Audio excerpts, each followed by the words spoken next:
the outskirts of a little southern town, trying to reach my destination before the sun went down. The old CB was blaring away on channel 19 when there came a little boy's voice on the radio line. And he said, "Breaker 19, is anyone there? Come on back, truckers, and talk to Teddy Bear." Well, I keyed the mic and I said, "You got it, Teddy Bear." The little boy's voice came back on the air. "Appreciate the break. Who we got on that end?" I told him my handle and then he began. "Now, I'm not supposed to bother you fellers out there. Mom says you're busy and for me to stay off the air. But you see, I get lonely and it helps to talk. So that's about all I can do. I'm crippled and I can't walk." And I came back and told him to fire up that mic, and I talked to him as long as he liked. "This was my dad's radio," the little boy said, "but I guess it's mine now, and Mom, because my dad is dead.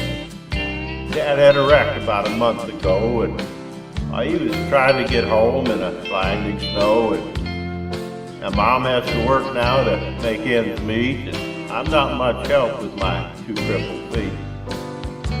She says not to worry, we'll make it all right, but I hear her crying sometimes late at night. You know, there's one thing I want more than anything else to see. I know you guys are too busy to bother with me, but you see, my dad used to take me for rides when he was home. But I guess that's all over now since my daddy's gone." Well, not one breaker came on the old CB as that little crippled boy talked to me. And I tried hard to swallow with a lump that just wouldn't stay down, as I thought about my boy back in Greenville town. Dad was going to take Mom and me with him later on this year. Well, I remember him saying, "Someday this old truck will be yours, Teddy Bear." But I know I'll never get to ride an 18-wheeler again, but this old base will keep me in touch with all my trucker friends. Teddy Bear's gonna back on out now, and I'll leave you alone, because it's about time for Mom to come home. But you give me a shout when you're passing through, and I'll be happy to come back to you. Well, I came back and I said, "Before you go, 1010, what's your home 20, little CB friend?" Well, he gave me his address. I didn't once hesitate, because this big load of freight is just gonna have to wait. I turned that truck around on a dime and I headed straight for Jackson Street, 229. And as I rounded the corner, I got one heck of a shock. 18-wheelers were lined up for 3 city blocks. Why, I guess every driver for miles around had caught Teddy Bear's call. And that little crippled boy was having a ball. For as fast as one driver could carry him in, another would carry him to his truck and they'd take off again. Well, you better believe I took my turn at riding Teddy Bear.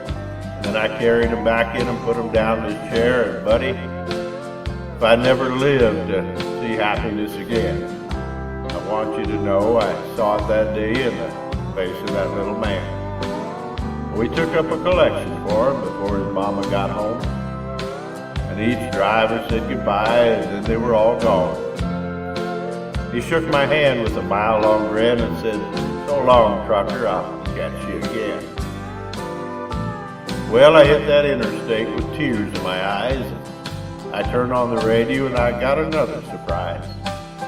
"Breaker 19, came a voice on the air. "Just one word of thanks from Mama Teddy Bear. We wish each and every one a special prayer for you, because you just made my little boy's dream come true. I'll sign off now before I start to cry, and may God ride with you 10-4, and goodbye."